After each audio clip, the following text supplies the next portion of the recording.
posibles choques de meteoritos contra nuestro planeta hace miles de millones de años, ¿verdad?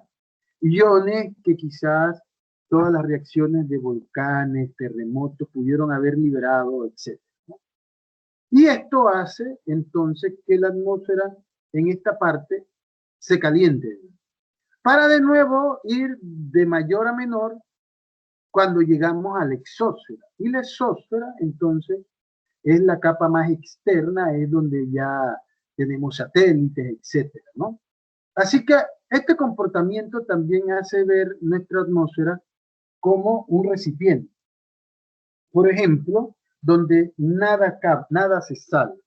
Y cuando hablamos de nada se sale, hablamos mucho, tenemos en cuenta al agua. ¿Y por qué al agua? Porque el agua es muy importante, igual que el sol, para la vida del planeta, ¿no? Ahora imagínense que si nosotros estuviésemos o estamos en Panamá, donde la temperatura media anda rondando entre 26 a 30 grados centígrados, cuando llegamos a la troposfera, aquí, a este punto, si estuviéramos en Panamá, y llegamos a los 10 kilómetros sobre el nivel del mar, y nosotros en Panamá tuviésemos, vamos a poner una temperatura caliente, 30 grados centígrados. Allá arriba, a 10 kilómetros, ¿qué temperatura tendría?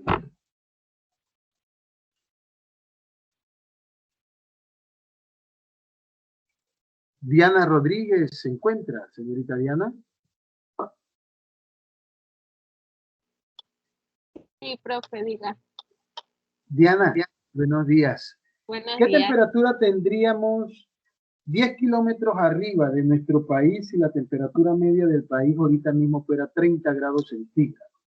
Considerando que por cada 1000 metros, o sea, por cada kilómetro, la temperatura en relación a ese punto baja 5 grados centígrados.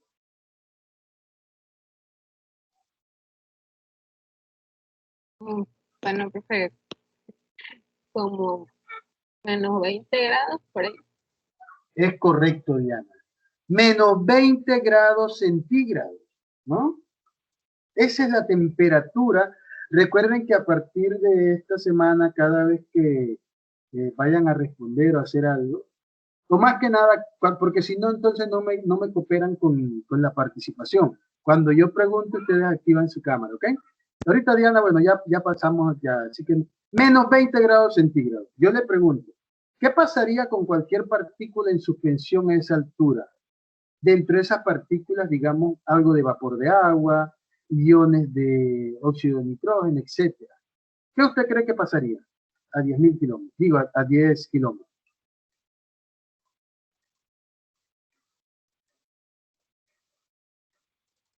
¿Se congela, profe? Básicamente estaría congelado. O sea, el recipiente que tendríamos es como de una capa de hielo que podría ser así como media sublimación, como es lo que forma la nieve, y entonces eso evita que el agua se vaya al espacio, ¿no? Miren si fue tan bien hecho, ¿no? Por eso los aviones tienen, a medida que ascienden más, tienen unas ventosas, sobre todo los aviones grandes, tienen formas para que el ala, la parte delantera del ala, digamos así, se infle, ¿no? Tienen sistemas neumáticos especiales para romper el hielo, porque si no, la sustentación del mismo no sería posible. Entonces vemos la importancia del tema de la estratosfera, ¿no? En este caso, ¿no? Un segundo, denme un segundo. Hijo, anda ya, anda a ver el segundo, hermano. Vaya a ver televisión.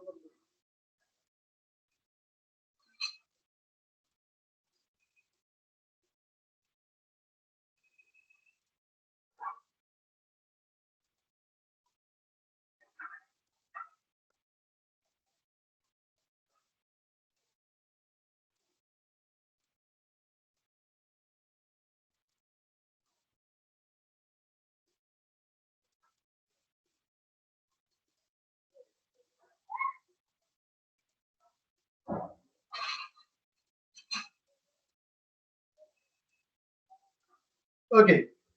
Entonces, básicamente, esa es una capa, digamos, de elementos básicamente congelados, ¿no? Lo que haría la forma de recipiente, ¿no? Esa forma de actuar de una manera bien sencilla, esa forma de actuar, entonces, es la que permite que hasta cierto punto nuestra atmósfera esté compuesta por 78% de nitrógeno, 21% de oxígeno y 1% de otros gases. Esta aparente, digamos así, estabilidad de los gases se debe a esto, la ley de los gases o la ley de Bohr, que, para explicarlo sencillo, es muy simple. Los gases tratan de ocupar el recipiente que los contiene. ¿Qué quiere decir? Que el oxígeno, el nitrógeno y el conjunto de otros gases va a tratar de ocupar de manera homogénea este recipiente que se llama atmósfera. Y por eso vamos a tener básicamente, con algunas variaciones muy leves, la misma cantidad en la superficie de la Tierra hasta unos arribita de los 1200 metros, la misma cantidad porcentual de los gases. Arriba de eso, entonces, la presión barométrica, la temperatura, entonces ya comienza a jugar un poquito, sobre todo con el oxígeno. Y por eso, a medida que ascendemos, los que han subido el volcán Barú o han estado en algún lugar alto, saben que entonces a veces se dificulta un poquito el respirar, ¿no? Y te cansas un poquito más porque tus pulmones tienen que trabajar más para obtener el oxígeno. Debajo de eso, básicamente, vamos a mantener los desiertos, los mares, donde el hombre mayormente hace sus actividades, que son las costas, vamos a tener la misma cantidad de gases. La otra cosa que interfiere entonces es el sol directamente, que el sol entonces resulta ser que, de acuerdo a la temperatura, puede hacer o puede provocar efectos termodinámicos que podrían de un momento dado hacer que en una región se pueda sentir un poquito más sofocante que otras, teniendo condiciones muy similares. ¿Por qué? Por ejemplo, el vapor de agua, cuando en el Amazonas o en los bosques, vamos a sentir que es un poquito más sofocante, ¿no? La cantidad de vapor de agua que se vaporiza a temperatura ambiente, entonces va a provocar que nos sintamos como con una mayor saturación, sobre todo de humedad.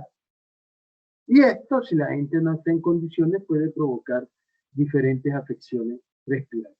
No como un virus, sino que te sientas cansado, tu organismo incluso te haga falta de oxígeno, etc., ¿no?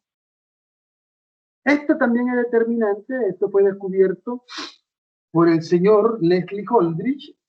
Lo que le hizo tener es un norteamericano que hizo estudios en Costa Rica, Panamá y gran parte del mundo, y hizo una especie de tabla, ¿verdad?, que los llamó las zonas de vida de Leslie Holdridge. Y él se dio cuenta que en este tema de zonas de vida, aquellas zonas de vida que son muy parecidas albergan básicamente los mismos tipos de vegetales y de especies, ¿no? Ok. Así que va, en el chat de la sesión de hoy, entonces hay una tarea, ¿no? Zonas de vida de Leslie Holdridge, ¿no?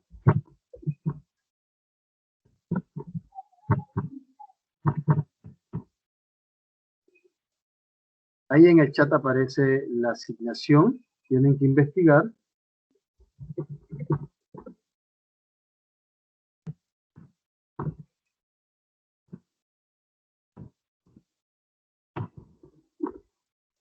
Listo, ¿no?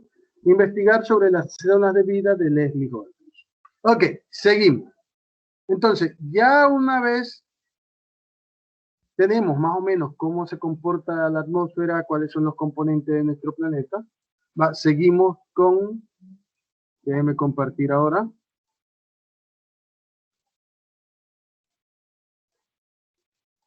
Ok.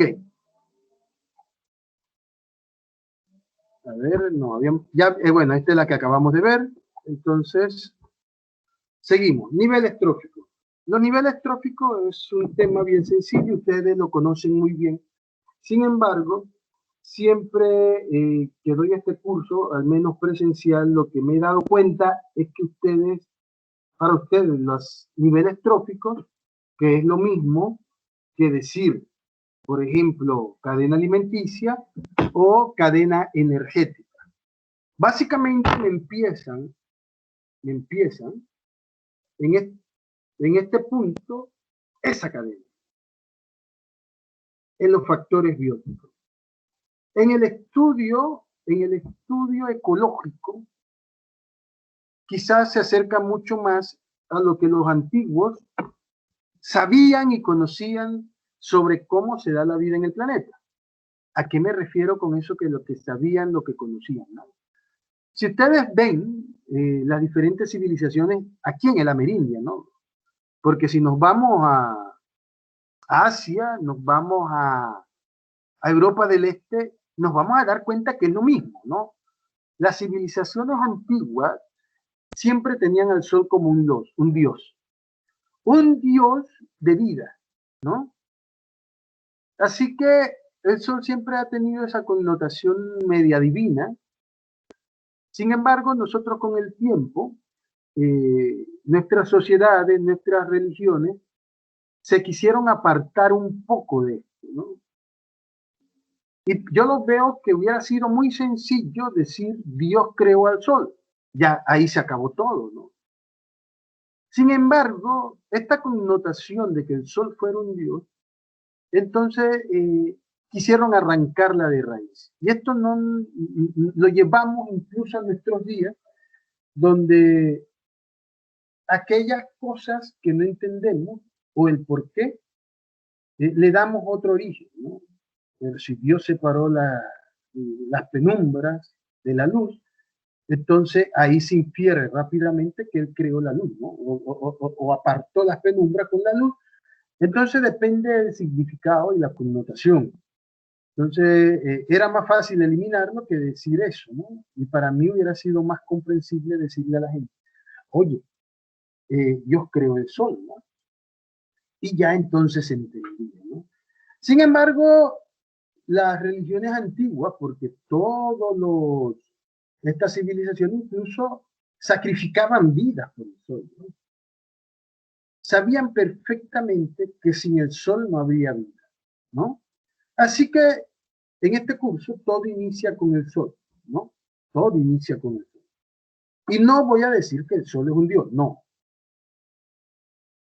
El sol como tal es la parte más importante para la vida en este planeta. Sin él, simplemente, ahorita mismo, no habría la vida o no existiría tal como está. ¿Que Dios lo creó? Sí. Y eso permitiría hacer la pregunta, ¿y quién creó a Dios? Bueno, alguien que tuvo el poder más grande de crear a alguien que pudiese crear el sol. Así que ahí no hay discusión, ¿no? Para que no haya...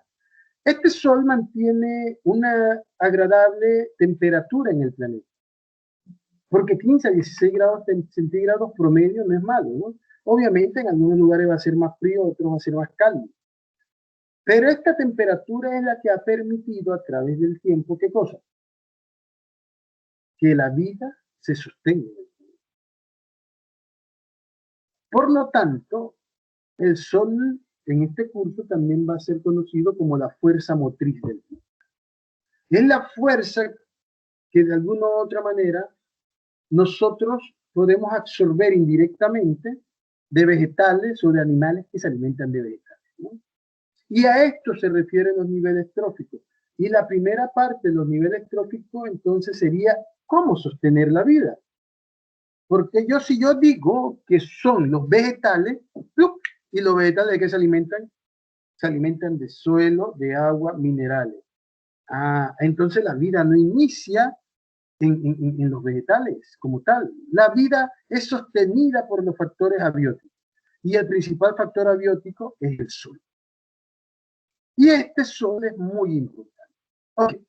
Dentro de esto, casi siempre, cuando hablamos de vida, hablamos de una molécula indispensable para la vida, y es el agua. Y pensamos que el agua es más importante. Primero el sol y después los demás elementos como suelo, agua y minerales.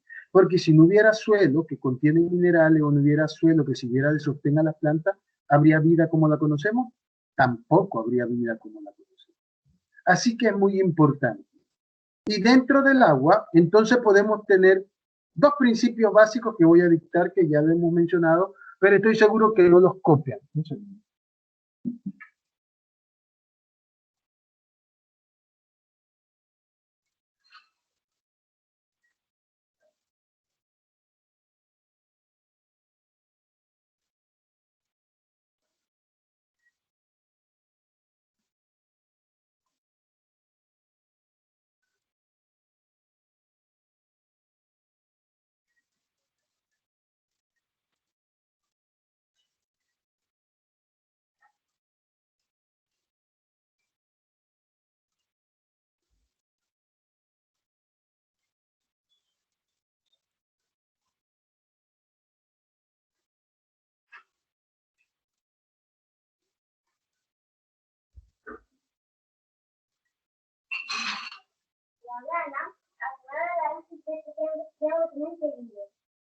¿Esto está conmigo? Sí. Okay. Disculpe. Oye, que disculpe, estoy haciendo el almuerzo y eso, ¿no? Y si tienen que comer y entonces se me quemaba el pollo. Cebo del profe. No, pero es verdad, estoy haciendo el almuerzo. Entonces, después de estos factores abióticos, ¿verdad?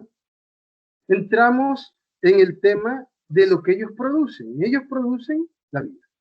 Y como dije, antes de esto vamos a hacer, a dictar los dos principios básicos de la existencia de agua líquida en el planeta en relación con la biodiversidad. O sea, en relación con la diversidad de vida. Y pueden anotar en su portafolio aquellos que no lo han hecho, ¿no?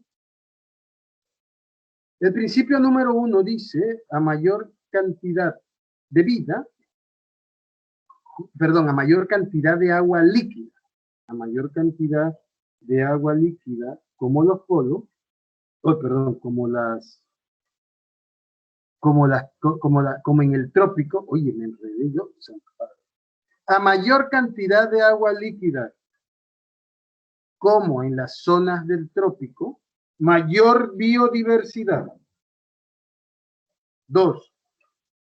A menor cantidad de agua líquida, como en las zonas templadas y frío, entonces menor biodiversidad, pero mayor número de individuos por especie. Repito, a mayor cantidad de agua líquida, como los polos. Oye, de nuevo, perdón. Oye, no sé, hacer una cosa. A mayor cantidad de agua líquida como en el trópico, o sea, en las zonas tropicales, mayor biodiversidad. Y a menor cantidad de agua líquida, como en las zonas templadas y los polos, menor biodiversidad, pero mayor número de individuos por especie. Muy sencillo. Y yo siempre pregunto sobre eso. Sin embargo, bueno, y viene en el examen, ¿no? Viene en el examen. Así que apréndanselo porque pregunto, ¿no? Siempre pregunto. Dígame. El 2, por favor. Que si puedo repetir, con mucho gusto. Sí, Con mucho gusto. Repito para que quede claro, ¿no? A mayor cantidad de agua líquida, como el trópico, mayor es la biodiversidad. O sea, va a haber más animales, va a haber más plantas, o sea, una diversidad de especies. Es bien sencillo, porque a mayor cantidad de agua líquida también hay mayor cantidad de biodiversidad. A menor cantidad de agua líquida, como en los polos o zonas templadas, menor cantidad de biodiversidad, pero mayor número de individuos por especie. Esas son las dos principios. Ethan, abre la puerta a tu tía que llegó. Ok, entonces, eso es con respecto al agua, ¿no? Después tenemos los factores bióticos, aquellos que tienen necesariamente la vida. Oye, Ron, mira, el pollo se está... No, sí, pero deja que se vaporice un poco más de agua. ¿No?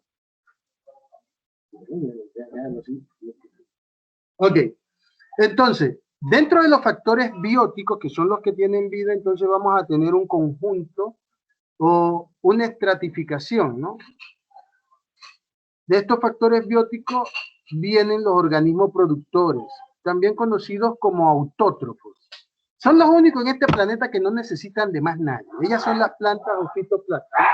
Y ellos tienen la capacidad, Darth Vader, ellos tienen la capacidad de formar, de hacer su propio alimento a través de un proceso que se llama fotosíntesis. Y por lo tanto el sol es sumamente indispensable para estas especies, ¿no? Los productores. Ellos hacen algo, ¿no? Ellos transforman el dióxido de carbono y el agua en glucosa, pero solo lo hacen en presencia del sol. Y la glucosa es esencial porque es energía bioquímica, ¿no? De ahí comienza todo, ¿no? Así que si agarramos 6 moléculas de ambos, de CO2 y de agua, de H2O, lo que nos va a dar es ese 6H12O6 más 6 átomos de oxígeno, o sea, glucosa y oxígeno.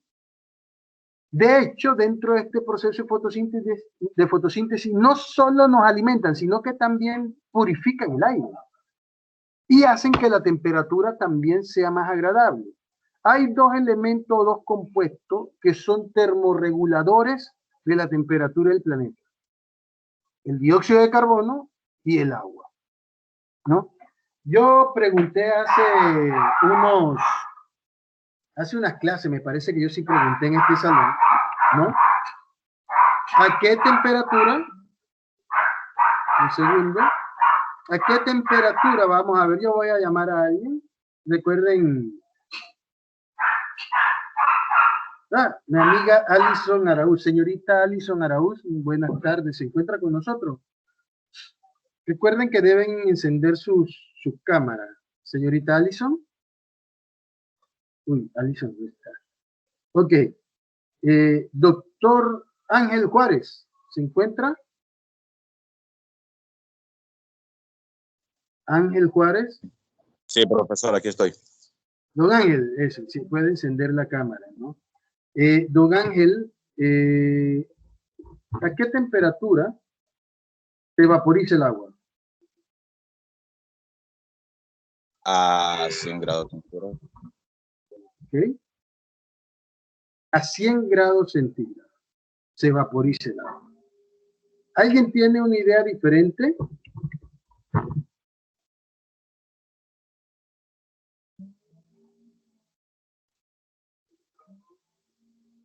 ¿Alguien tiene, recuerden encender su cámara? ¿Alguien tiene una idea diferente? Brian Caballero, ¿se encuentra Brian?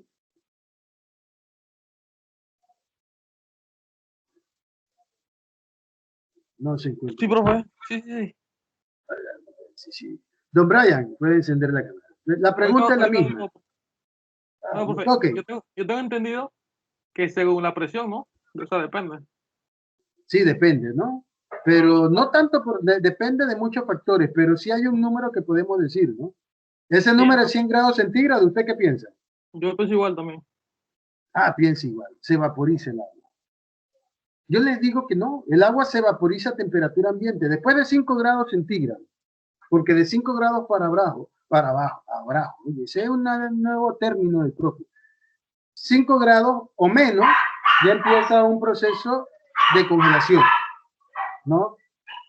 Si ustedes van al baño,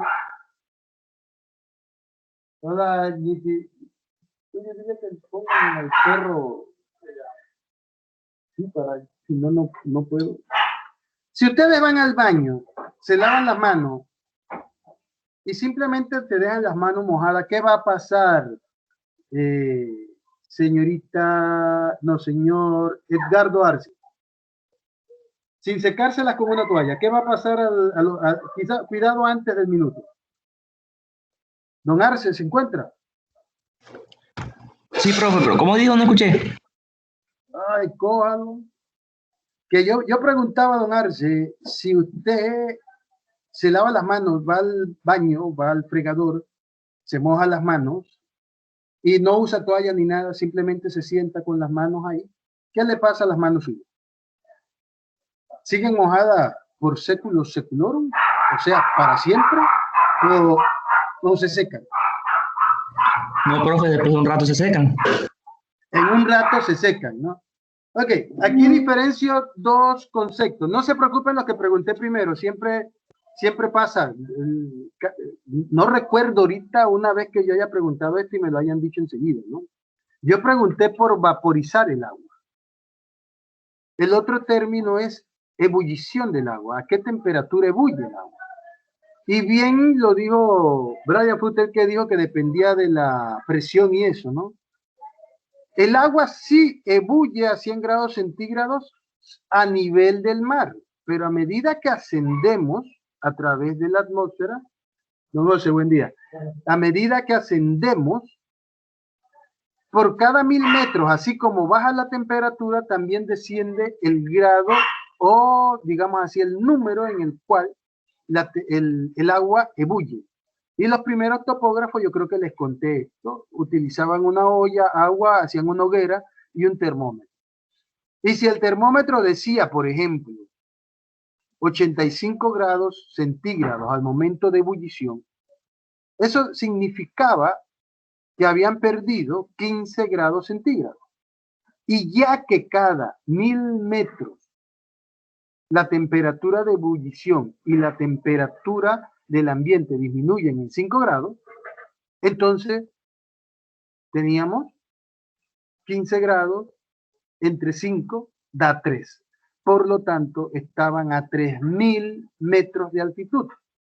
Ahora, este es un método que tiene muchos errores de paralaje, ¿no? De medición, ¿no?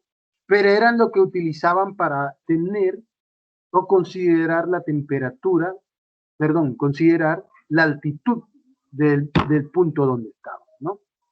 Así que esto es muy importante, ¿no? Porque Profesor, esto... disculpe, ¿puedo hablar?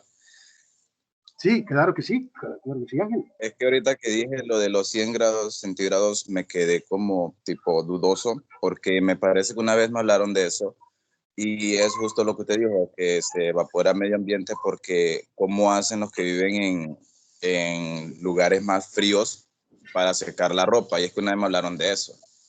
No sé si usted me podría explicar eso. No, es por eso, porque en lugares fríos hasta 5 grados, entonces resulta que la temperatura ambiente hace que se vaporice, ¿no? Simplemente el agua pasa de estado líquido a gas. Ahora, cuando son lugares muy fríos, te pueden notar entonces que en Europa, Canadá, Estados Unidos, incluso parte de México, la gente tiene sus secadoras. Porque si no el agua, por un lado, hay momentos incluso donde no puedes lavar, tienes que tener calentadores de agua para que el agua lo pases de sólido, o sea, hielo a líquido, y después para secarla. En el ambiente solito no te la puedes secar. Ahora, hay un efecto de termodinámica. A veces, en lugares muy fríos, la humedad ambiental se reduce mucho. ¿Y qué pasa? Al tener menor humedad ambiental, la ropa o tu cuerpo se seca poco a poco, incluso a veces más que en el trópico.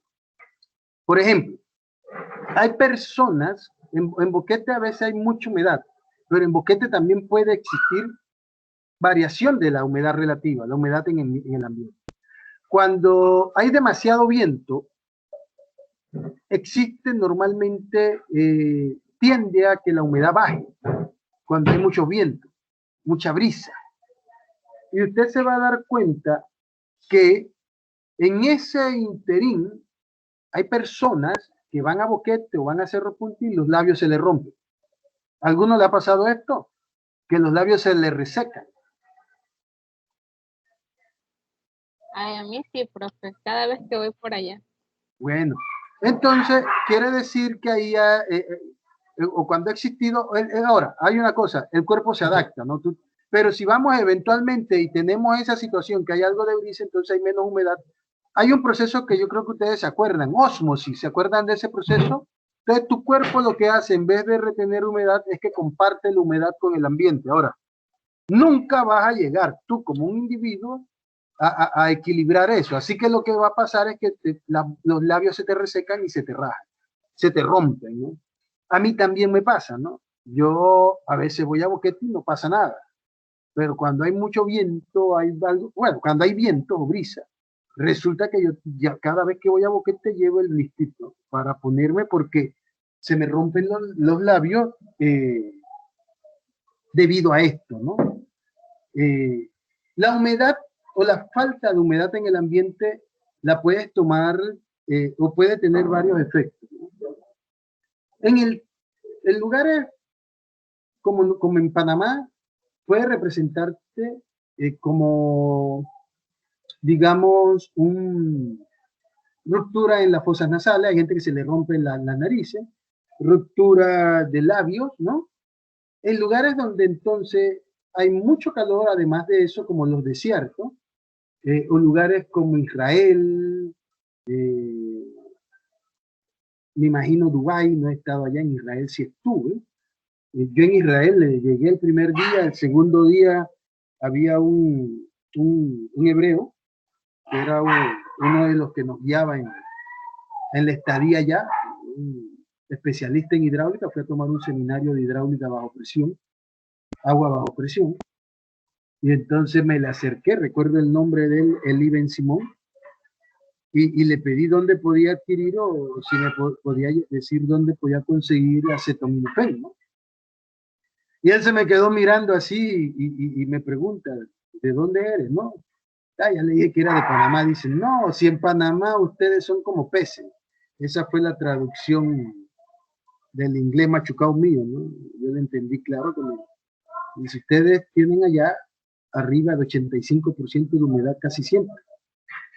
Aquí estamos a 43% de humedad ahorita y está húmedo el ambiente. No se me habían roto los labios, pero había perdido, porque no dio oportunidad durante ese día, tanta humedad de mi cuerpo que tenía un dolor de cabeza horrible y por eso era el acetaminofén, ¿no? Me dolía la cabeza que se me quería estallar. Yo se la atribuía al jet lag, o sea, a la variación del tiempo, al vuelo muy largo, básicamente fueron 4 horas a un aeropuerto en Miami, más casi 10 horas a Barcelona, a Madrid, Baraja, después a Barcelona fueron como 3 horas más y como 4 horas más, ¿no? Así que yo pensaba que era eso. ¿Qué tanto conocen el ambiente? Nosotros no nos conocemos ni nosotros mismos a veces, pero ellos sabían que a ese seminario iba gente que posiblemente le faltaba eso, ¿no? Eso era tanta la organización que ellos tenían, que tú terminabas la clase de hoy, hacías una práctica y enseguida un examen. Y tenías que pasar. Si no lo pasaba, ellos se quedaban, creo que daban 2 veces oportunidad, ¿no? Yo nunca, gracias a Dios, la necesité de las cosas que nos hicieron. El tema es que incluso esa eventualidad de que los cuerpos se comportan diferente, y por eso es muy importante las zonas de vida de Goldring y cómo juega la temperatura con nosotros, ese conocimiento de otro seminario, donde iba, digamos, porque éramos 29, íbamos en 2 microbuses, y había mi mejor amigo era un carrito como un panel chiquito tipo Light A, de esos Toyota, pero no era Toyota, era europeo, que estaba refrigerado. Ahí tenían agua, helados, en aquel tiempo estaban los famosos Waltz por todo el mundo. Oye, ahí yo me la pasaba comiendo esquimopay y me la pasaba tomando agua. El hombre me llevó directamente allá a Belén Simón y dice, aquí hay botellas de agua para eso. No necesitas ningún medicamento. Y ya él me explicó el proceso, no había perdido mucha agua. O sea, la vaporización es un proceso que tiene muchas aristas, desde la ósmosis que se puede dar en nuestros cuerpos hasta el punto de que perdamos agua, de que una ropa se seque, ¿no? Depende de varias condiciones, ¿no? Lo que sí es que por regla general, ambientes resecos pueden provocar una vaporización mucho más rápida. Ambientes húmedos, entonces hay que esperar un poquito más, pero normalmente arriba de los 5 grados centígrados ese proceso es continuo. Debajo de eso depende más de la humedad relativa. Porque yo he visto escenas de ropa que la toca y cuando le pega se resquebraja, ¿no? Porque el agua se le congeló. Y entonces el hombre, por suerte, con su ingenio, ha creado máquinas para solventar esos problemas de transformación de un sólido a líquido y así sucesivamente. Ok. No sé si respondimos la pregunta. Oye, se me fueron.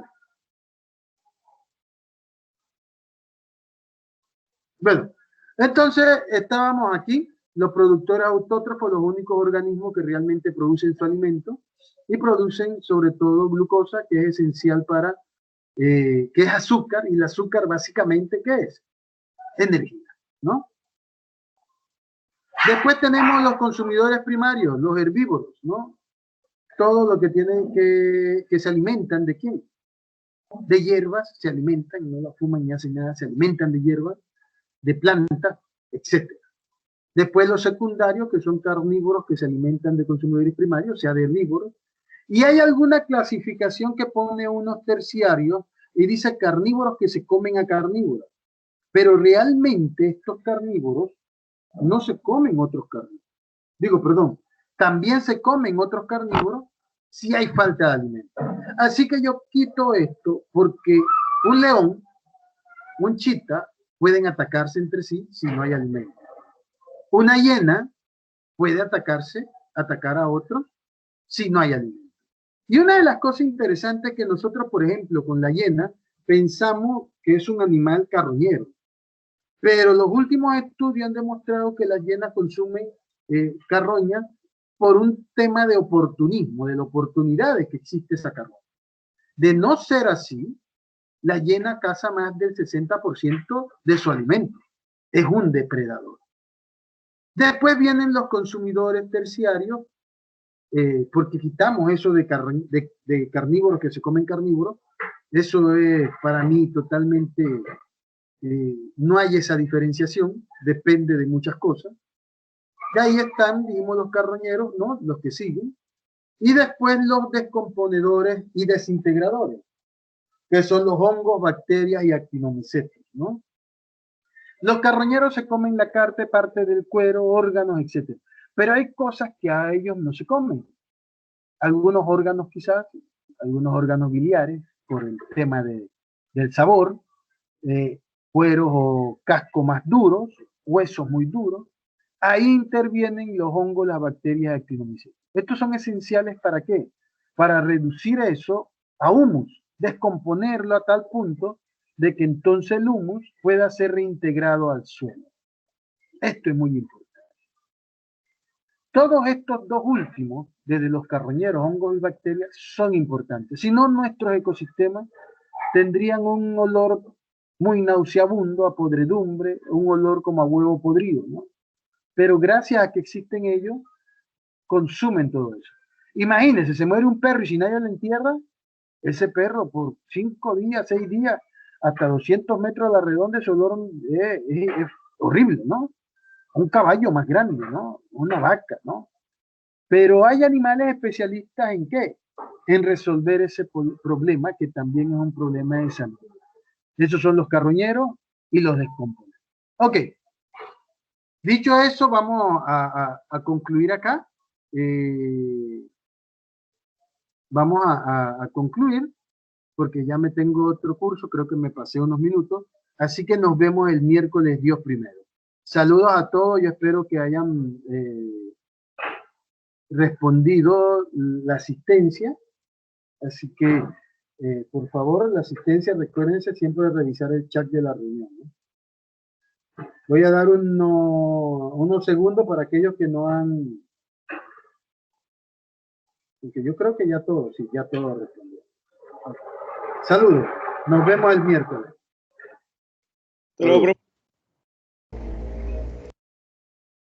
Chao, profe.